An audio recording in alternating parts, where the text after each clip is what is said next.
غزہ میں امن قائم کرنے کے لیے پاکستانی فوج کی طرف امریکہ دیکھ رہا ہے. میرے ذہن میں دو نکتے تھے، میں نے بیان کر دیے ہیں کہ ایک تو یہودی آبادکاروں کے اوپر کوئی فیصلہ ہونا چاہیے، اور دوسرا حماس کے غیر مسلح کرنے میں مسلم فورسز کا رول نہیں ہونا چاہیے. آپ کی کیا خیال ہے اس میں؟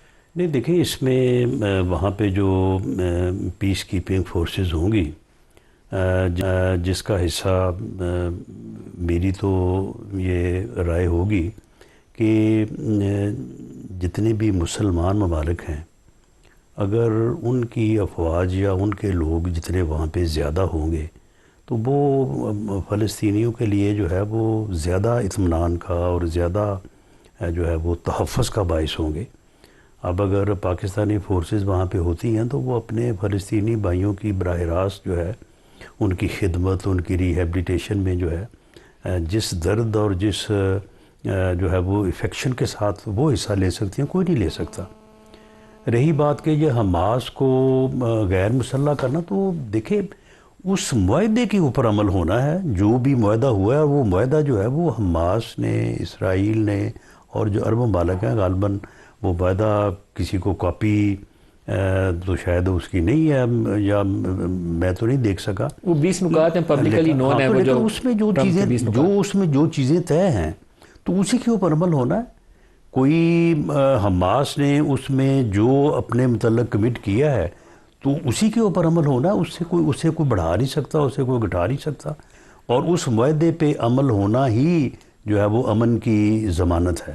آپ کے خیال میں پاکستان کو فوج کنٹریبیوٹ کرنی چاہیے؟ میں سمجھتا ہوں کہ فلسطین کی ریہیبلیٹیشن کے لیے پاکستان کو بھرپور کردار ادا کرنا چاہیے، اور اگر فوج وہاں پہ اس عمل میں جو ہے وہ شامل ہوتی ہے تو یہ بھی ایک سعادت ہوگی. اور اس کے علاوہ اگر پاکستان کو چلیں، اگر پاکستان کی گورنمنٹ کے پاس پیسے نہیں بھی ہیں تو اگر لوگوں سے کہے تو لوگ یہاں سے تن من دھن جو ہے وہ اپنے فلسطینی بھائیوں کے لیے نچھاور کرنے کو تیار ہیں. پرائیویٹ ڈونیشنز پہلے بھی جاتی ہیں، وہاں سلسلہ بڑی مشکل ہے، حالانکہ وہ وہاں پہ پہنچنے نہیں جاتے، لیکن یہاں پہ لوگوں کا بہت جذبہ تھا. اگر پہنچنے دیتے تو میرا خیال ہے کہ یہاں سے بہت زیادہ جو ہے وہ ڈونیشنز جو ہے وہ وہاں پہ جاتی. رانا صاحب، جو پاکستان کے اوپر آ جاتے ہیں، یہ اجلاس چل رہا ہے، اگر مزید اپڈیٹ آتے ہیں تو اس کے اوپر بھی بات کریں گے.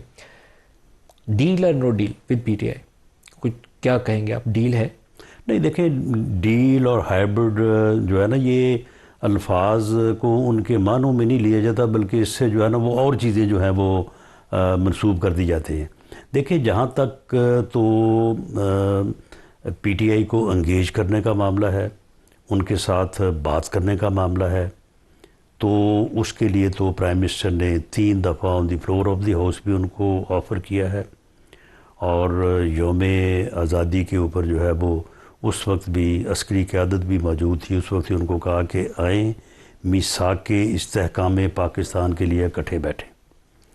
باقی جو ڈیل کے وہ جو معنی اس وقت لیے جاتے ہیں، یہ ان کو کہا جائے کہ جی آپ یہ کریں تو پھر ہم یہ کریں گے، ایسا کریں تو ایسا ہوگا، اس قسم کی کوئی جو ہے وہ پی ٹی آئی کے ساتھ جو ہے وہ ہمارا نہ رابطہ ہوا ہے، نہ اس قسم کی کبھی ان کے ساتھ کوئی گفتگو ہوئی ہے.